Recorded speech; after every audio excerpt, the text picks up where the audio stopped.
오직 예수님, 우리 예수님의 십자가 재림 믿음으로만 구원받습니다.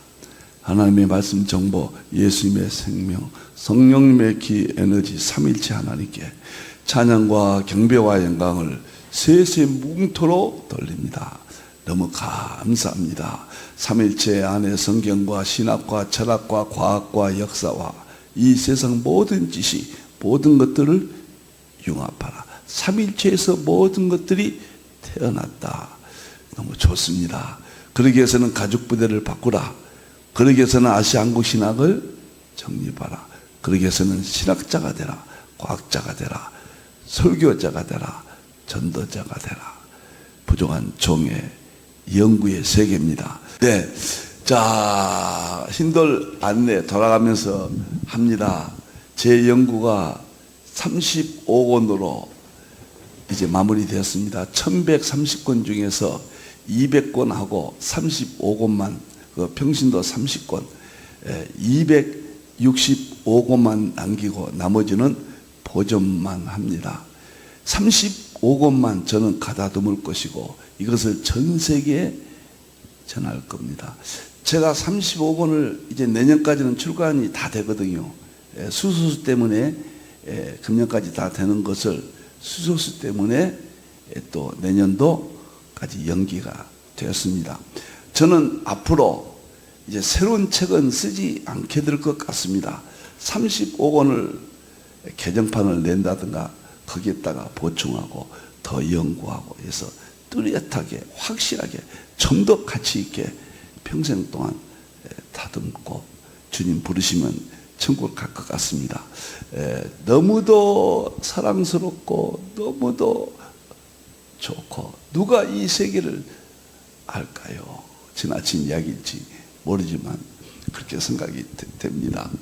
1월 달부터 또 말하고 싶네요. 8월 달까지 이제 과학신학입니다. 삼일체 신학이 먼저지만은 먼저 과학신학을 해야 삼일체 신학이 쉽게 됩니다. 그 순서를 바꿔서 시작합니다. 작년에 마쳤죠. 9월부터 11월간 삼일체 신학. 그 다음에 2년째 과정은 설교 목회가 6월 달까지, 계시록 신학이 7월 달부터 지금 이제 계시록 신학 주제 강의, 지금까지는 이게 계시록 주제 강의가 총 대표해 줬습니다. 50권 중에서 9월 달에는 이제 징조합니다. 가장 쇼킹하고 가장 자극적이고 가장 확실하고 가장 논쟁도 많습니다. 새로 540페이지로 정립했습니다. 이 한 권만 가지면은 어마어마한 일이 벌어질 겁니다. 이틀에 15, 16일 날 끝납니다.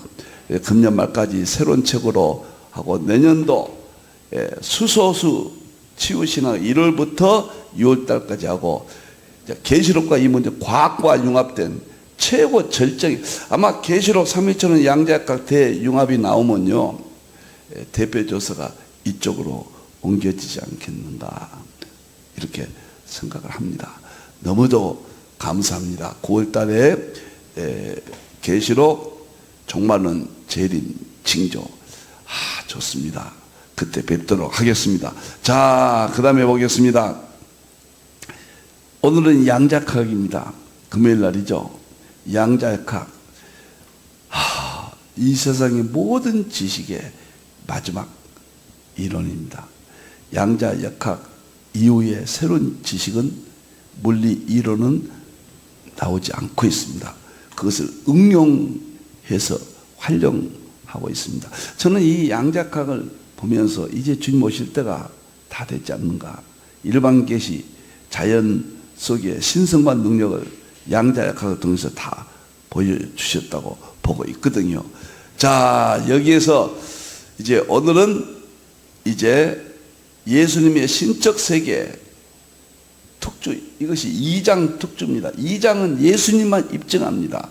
그러기 위해서는 제가 어떤 논리로 예수님을 양자역학과 융합을 시켜서 보여주고 입증했는가, 그 기본적인 것을 필자의 5가지 신학 기둥이 양자역학과 융합이 되어 있다. 그래서 자유자재로 성경과 양자역학, 신학과 양자역학 모든 것들을 융합할 수 있다. 그런 내용을 오늘 또 이어지겠습니다. 자, 성경 구절 양자역학 세 가지 성경 욥기서 38장 4절로 기초가 양자역학의 입자고, 그 다음에 동양법은 양자역학의 이론들이고, 줄은 양자역학의 촉군 이론이고, 띄웠다는 것은 양자역학의 상태다. 두 번째, 창세기 1장 2절 혼돈, 공허, 휘감은 양자역학의 세 가지 특징이다. 세 번째, 놀랍도록 요한일서 5장 7절 8절은 7절은 하늘의 삼일절 아버지와 말씀과 성령님은 특별 계시 서구에서 완성한 삼일체로입니다. 사유론으로 땅에 삼일체가 있다. 영과 물과 피는, 이것은 자연 계시 물리학에서 나오는 정보, 생명, 에너지다. 이 둘을 융합시키면은 이 세상의 모든 성경과 신학과, 그 다음에 과학과 철학과 역사와 모든 것을 융합하는 최종 지식의 완성, 성경 이해의 완성, 신학의 완성으로 개인적으로 생각합니다. 이 세 가지 구절을 잊어서는 안 된다. 다음 보겠습니다. 지금 2장은 5가지 양자역학의 특징이 있다. 양자역학은 입자파동, 이중성, 양자얽힘, 양자중첩, 양자도약, 양자불확정성 5가지가 핵심 특징이다. 그것을 예수님의 교리와 니케아 신조, 콘스탄티노플 신조, 칼키톤 신조와 통합해서 융합해서 입증했습니다. 통쾌합니다. 이제 좀 더 구체적으로 예수님에 대한 성경에 있는 모든 그 신적인 놀라운, 예를 들어서 동정녀 탄생은 이거 신적 세계지, 이런 이 땅의 세계가 아니잖아요. 그런 모든 것들을 이제 특주를 통해서 다 입증합니다. 그러기 위해서는 제가 5대 기둥, 제 신학의 5대 기둥이 양자역학과 먼저 융합을 해서 이런 준비에 의해서 얼마든지 특별계시, 일반계시를, 예수님의 특별계시 모든 것들을 보여주고 입증할 수 있다. 그래서 지난번에 3일째 제 설교학이 양자역학 구조로 되어 있다. 그리고 계시록이 양자역학과 통합을 했다. 오늘은 상징주의 해석학과 셈적 원역사론, 이 두 가지를 양자역학과 이제 연관성, 어떤 그 구조성, 특징의 통합, 이런 관점에서 보겠습니다. 오늘은 제 신학이, 저는 계시록에서 출발했거든요. 제 모든 신학은 계시록을 연구하다가 계시록을 출발했습니다. 그래서 계시록의 제목과 대지를 통해서 이해하면서 설교학이 탄생이 됐고, 그 다음에 계시록의 상징을 연구하다가 상징주의 해석학이 탄생됐고, 그 다음에 계시록이 했던 곳에서 인친다. 한국 상고사로 연결하면서 상고사가 연결됐습니다. 계시록에 난해한 것들이 양자역학이다. 과학과 양자역학과 융합이 됐습니다. 저는 계시록에 또 생명수 강가에 계시록에만 5번 생명수가 나오거든요. 수소의학으로 탄생시켰습니다. 제 모든 신학은 계시록에서 연관된다. 계시록 연구하다. 이 모든 것들이 나왔다. 계시록은 정말 놀랍고 충격적인 하나님의 말씀입니다. 이 시대에 다 이루어졌다. 이제 대환란과 재림만 남았다. 그렇게 보고 있습니다. 자, 오늘은 계시록을 연구하다가 계시록의 상징주의, 양자역학과 어떤 관계가 있는가? 상징주의는 예수님이 13장 34절에 비유로 말씀하지 않고, 비유가 파라볼레, 상징이라는 뜻입니다. 비교한다. 상징은 비교하는 거예요. 양이 예수님을 상징한다. 양과 예수님을 비교해서 양의 특징을 통해서 예수님을 알게 되는 거예요. 예수님은 신이시면서 사람이세요. 그 예수님의 신성의 깊이를, 하나님의 신이기 때문에, 예수님 성이 신이기 때문에 직접 이해가 안 됩니다. 그래서 성부, 성자, 성령이 만드신 창조물을 통해서 비교해서 이해하고 만나거든요. 그러니까 그래서 상징주의라, 상징주의 해석학이, 문자적 해석학과 상징주의 해석학이 융합돼야 성경은 최종적으로 열린다. 지금 문자적만 볼 때는 큰 비극이 옵니다. 상징주의만 또 보면 또 큰 비극이 옵니다. 이 두 가지가 양자 중첩 현상이에요. 같이 있어야 돼요. 자, 이렇게 상징주의가 중요합니다. 예수님이 상징주의로 말씀하지 않고 말씀하지 않으시겠다. 갈라디아 4장 24절에 이것은 비유니 알레고리옵니다. 알레고리옵니다. 알레고리니 이 여자들은 사라와 하갈을 말하는 거예요. 사라와 하갈은 두 언약이라 두 교회예요. 사라는, 하갈은 땅 신의 산 구약교회, 사라는 이삭이 약속이 있잖아요. 신약교회의 언약, 이건 율법의 언약. 하갈은 이게 상징주의라는 거예요. 이것이 알레고리라는 뜻입니다. 알레고리란 말이 여기서 나왔어요. 여러분들, 그래서 상징주의는 오리건에 잘못된 이단적 상징주의가 있지만 뭐든지 양면성이 있죠. 나쁜 쪽과 좋은 쪽. 나쁜 쪽은 뭐 어느 분야든지 그건 잘못된 것인가 취할 필요가 없는 것이죠. 자, 제가 상징주의를 어떻게 연구했는가, 제가 조금 10분은 간증하고 이쪽으로 들어가죠. 저는 목사가 되고 나서 성경 해석하기에 제일 어려운 것이 성경 해석하기거든요. 신학 중에서요. 제가 해석학을 연구하리라고는 생각해 본 일이 없었습니다. 조금 전에 말씀드렸듯이 계시록을 연구하다가 계시록이 상징적인 용어로 기록됐기 때문에 계시록을 알기 위해서 상징을 연구하기 시작한 것이 이 분야가 제 전문 분야가 됐습니다. 그래서 1985년도 1년 동안 종말론을 제가 연구하면서 가장 문제가 상징이었어요. 그리고 86년도부터 본격적으로 계시록을 연구하면서 계시록이 10년 걸린 것은 이 상징의 난해성 때문에 그렇게 오래 걸렸다. 그러고 나면서 10년 하나님께 감사한 건요, 계시록을 연구하는데 10년 걸렸다 그런 말을 말씀드렸는데 10년 동안 계시록을 연구하면서 놀라운 것은 상징주의 해석학을 덤으로 하나님께서 주셨습니다. 너무 감격스러워요. 제가 이제 1986년도부터 1990년도까지 개인적으로 해석학을 열심히 연구했고, 그때는 표상학이에요. 표상학.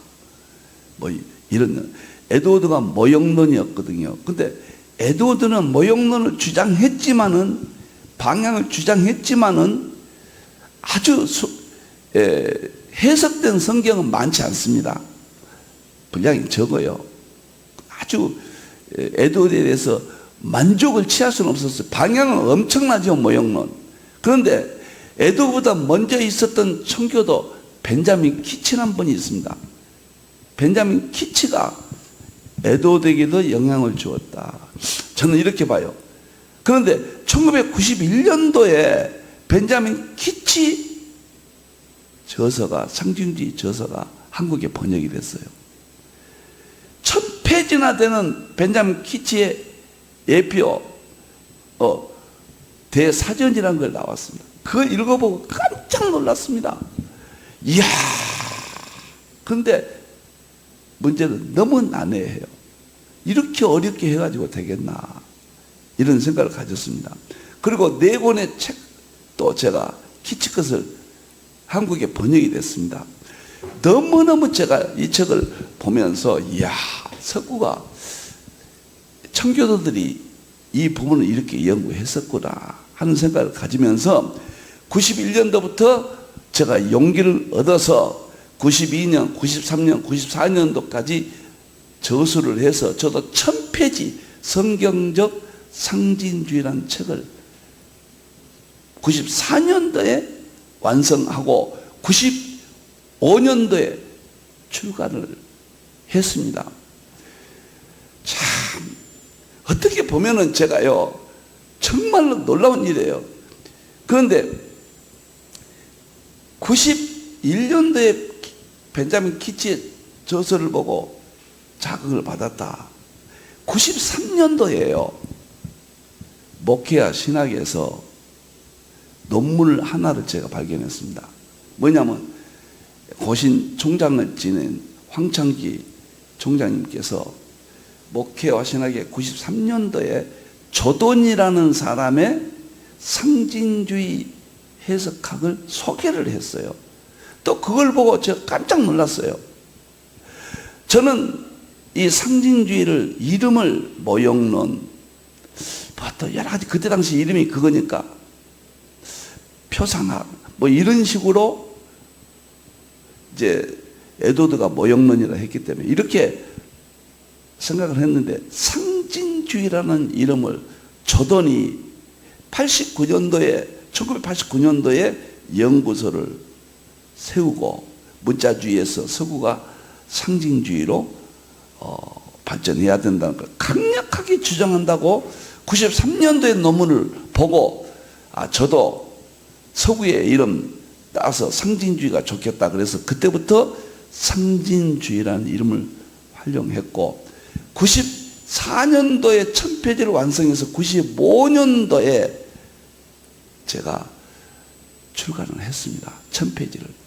이렇게 두꺼운 상징주의에서 정말 감사하고 자랑스럽고 제 나름대로 해석학을 아시아 한국에서 방대하게 해석학 신학을 완성했습니다. 그런데 그 후에 저는 이 해석학과 설교학 때문에 1130권까지 책을 쓸 수 있는 핵심이에요. 설교학은 조직을 하고 해석학은 상징주의는 해석을 하는 거예요. 이 두 가지가 관점 잡기거든요. 그래서 엄청난 분량의 저서와 개인적으로 발전을 했는데 놀랍게도 미국의 덴버 신학교 정성욱 교수, 블럼버그 박사, 그 다음에 한국의 합동총신 이한수 교수님, 이런 분들이 이제 의논이 돼가지고 93년도에 상징주의 해석학의 국제학술대회가 덴버 신학교와 힌돌이 공동으로 주최해서 100주년 기념관에서 1000여 명의 목사님들이 오셔서 정말 성대한 학술대회를 가졌습니다. 이때 미국의 대표인 조던 박사를 모셨고 황창기 박사도 오셨고 그래서 해석학의 21세기 상징주의 해석학의 세계에서 가장 정말 보람 있는 학술대회였다. 정석 박사가 그렇게 평가를 하더군요. 거기에서 이한수 박사님, 정석 박사님이 논문 발표하면서 이광복이가 서구보다 앞섰다. 이런 평가를 받았습니다. 그래서 상징주의 해석학은 참 어려운 문제거든요. 잘못하면 알레고리칼 한다고 두드리게 맞거든요. 그래서 신학적으로 제가 인정을 받는 학술대회였다. 저는 보람을 느낍니다. 제가 오늘 이 상징주의 해석학에 저는 상징주의 해석학은 3, 40권 저술이 있기 때문에 여러분 참고하시고 양자역학과 어떻게 되는가 제가 충격을 받는 건요. 상징주의 해석학을 해석법을 5대 해석법으로 제가 상징주의는 모형과 상징이 두 레일이 있고 그 밑에 제가 5가지 해석법을 개발했거든요. 그 5가지 해석법이 뭐냐면은 유사성의 원리, 양면성의 원리, 중복성의 원리, 그 다음에 공존성의 원리, 극대 해석의 원리, 5가지를 제가 방법론으로 연구를 했습니다. 이것이 결정적인 해석법이거든요. 예를 들어서 쉽게 말하면은 예수님인 유사성의 모든 성경은 예수입니다. 성경마다 예수님을 어떻게 예수님으로 해석하느냐, 문자주의를. 첫째, 유사성의 원리라는 거예요. 예를 들어서 뱀이 있습니다. 뱀이 구리뱀 예수님이잖아요. 그럼 뱀이 지혜로운죠. 그것이 예수님의 지혜예요. 쉽게 말하면 유사성의 원리. 그 다음에 양면성의 원리. 뱀은 예수님도 예표하면서 마귀 사탄도 예표하거든요. 뱀은 양면성의 원리가 있다. 예수님은 사람이면서 하나님이거든요. 양면성의 원리가 있다. 중복성의 원리. 예수님은 사람이면서 하나님이세요. 이게 중복성의 원리. 예수님은 또 하나님이세요. 예수님은 또 성령님의 영, 예수님의 영이세요. 중복성의 원리가 있다. 예수님은 만물을 창조하셨고 어디든지 성경 어디든지 다 어떤 장이든지 공존해요. 그래서 이것은 공존성의 원리. 그리고 예수님은 사람이면서 이 세상 모든 것에 어디든지 다 개입이 됩니다. 저는 그래서 극대성의 원리, 극대적으로 적극적으로 이 세상 만물에서 예수님을 연결하라, 해석을 하라. 이 5가지 제가 이론을 세워서 정말 몇십 년 동안 책들을 발간하고 행복했거든요. 근데 양자역학을 딱 연구하고 보니까 양자역학의 5대 핵심 입자파동, 이중성, 양자, 중첩, 얽힘, 도약, 불확정성 5가지가 제 5가지하고 똑같아요. 너무너무 놀랐습니다. 세상에 이런 일이 있을 수 있을까? 이건 94년도에 완성됐거든요. 이것은 제가 2016년도 이후에 깨달았거든요. 그래 연구를 해보니까 양자역학에서는 학자들이 다 그래요. 상징과 밀접한 관계가 있다.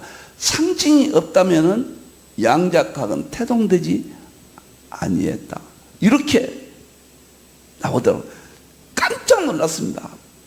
그러면은 제가 양자역학을 모를 때인데 어떻게 계시록을 또 이 많은 책을 썼을까?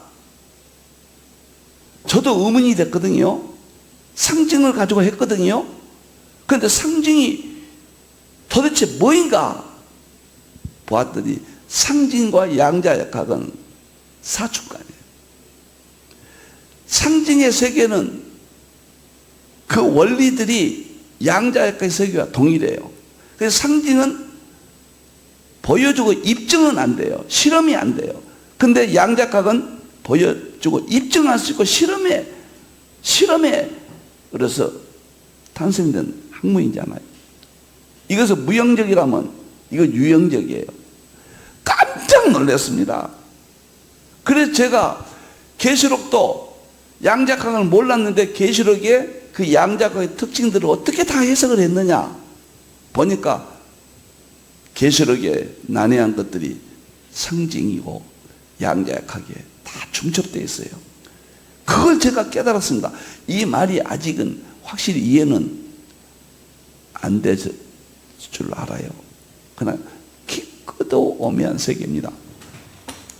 유사성의 원리는 양자 얽힘이에요. 유사성의 원리는 뱀이 유사성이 예수입니다. 이건 얽힘의 현상이에요. 이 세상은 다 예수님으로 얽혀 있어요.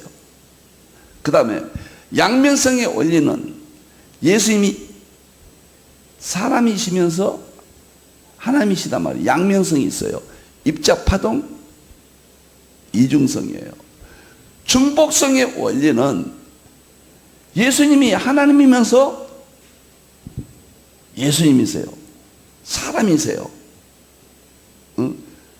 중복성은 이것은 양자 도약, 사람이 하나님이란 말이에요. 이건 개념으로 봐서는 양자 도약의 개념이에요.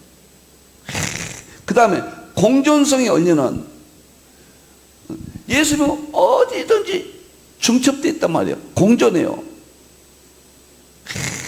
이것은 양자 얽힘이에요. 여기를 충분히 설명 못해서 오늘 죄송합니다. 해석학 시간에 이걸 다 해석이 나와. 양자 얽힘과 똑같은 거예요. 극대 해석의 원리는 불확정성의 원리입니다. 예수님을 적극적으로 어디든지 그냥 이 정도 확정하지 마라. 극대 해석해라. 이걸 주장하거든요. 그 양자 불확정성의 원리입니다. 확정시키지 마라. 예수님을 여기 있다만 성경에 있다만 매이지 마라. 온 우주 만물 모든 세계 우리 예수님은 확정 지을 수 없는 분이다. 불확정성의 원리. 조금은 여러분들이 이해가 안 될지라도 너무너무 저는 놀래고 확신을 가졌습니다. 이야, 그렇구나. 상징을 모르면은 오늘 이 시대 신학과 교회가 상징의 해석에 약하기 때문에 중대한 문제에 부딪혔다. 원인 중에 하나다고 봅니다.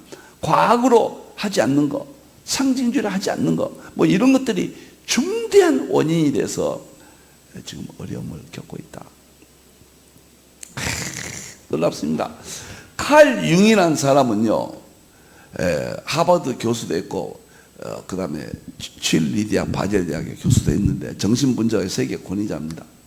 기독교인들은 종교 언어가 상징 언어로 표현될 필요. 여기는 이렇게 이야기했지만 당대에서는요, 융이 이런 말을 했습니다.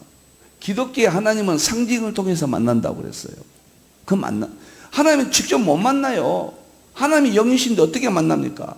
근데 하나님이 창조하신 세계, 모든 세계를 상징을 통해서 하나님은, 예를 들어서 하나님은 태양이세요. 그럼 태양같이 하나님은 높으신 분이에요. 하나님은 높으신 분이다.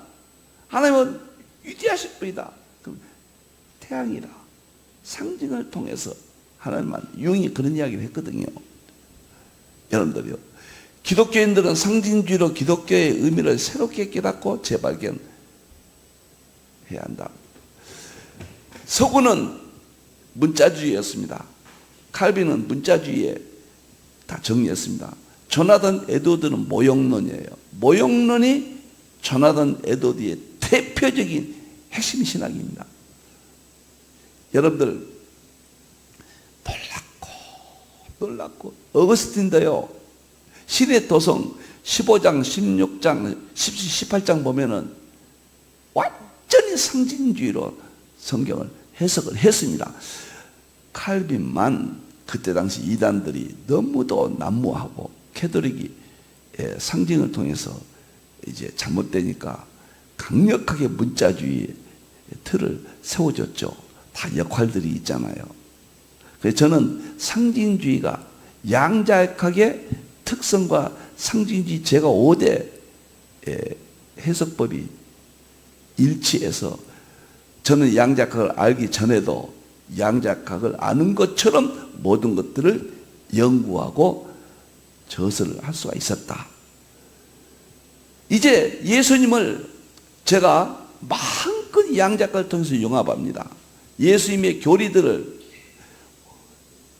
니케아 신족, 칼케톤, 콘스탄티노플 신족 여기만 국한시켜서 5가지 했는데 이제는 성경에 들어가서 예수님에 대한 내용, 신적 세계, 이해할 수 없는 세계 양자역학으로 제가 융합을 해서 입증하는데 그것들은 제가 계시록, 설교와 상징주의 해석가 이런 것들을 통해서 연구를 했기 때문에 쉽게 할 수 있었다. 우리 예수님을 무엇을 하든지 예수님으로 연결해야 되고 예수님을 드러내야 돼요. 전 성경은, 모든 성경은 예수님이에요. 예수님이, 하나님이 이 땅에 오신 겁니다. 우리를 구원하러. 이것이 삼위일체론의 핵심입니다. 성부 하나님, 성자에서 예수님은 성부 하나님에서 낫다고 그랬잖아요. 이 셋은 하나이라고 그랬습니다. 동일 본질 셋, 구분이 삼위일체예요. 거기서 예수님이 핵심적으로 우리 구원의 모습으로 구분돼서 성경은 설명하고 있습니다. 그것을 양자역학을 통해서 보여주고 입증한다. 이제 이 5가지 제 신학 기둥이 끝나면은 어마어마한 예수님의 그 세계가 양자역학을 통해서 보여주고 입증됩니다. 오늘은 여기까지 말씀드리겠습니다. 기도하겠습니다. 감사 또 감사합니다. 양자역학이 상징성을 띠고 있고 우주 만물의 상징과 양자역학의 물리적 이론이 통합됨으로써 탄생되었다는 것, 하나님 너무도 감사합니다. 하나님이 창조 세계를 알게 해주신 방법입니다. 이제 창조 세계를 알면은 우리 하나님 예수님 성령님을 만날 수 있도록, 입증할 수 있도록 마지막에 지식이 더하리라. 놀랍습니다. 양자역학을 먹어버리게 해주시고 양자역학을 통해서 우리 하나님 예수님을 보여주고 입증할 수 있도록, 성령님을 보여주고 입증할 수 있도록, 신학이 완성이 될 수 있도록, 아시아 한국 신학이 완성될 수 있도록 하나님 지켜주시옵소서. 인도해 주시옵소서. 다시 오실 예수님의 이름으로 기도하옵나이다. 아멘.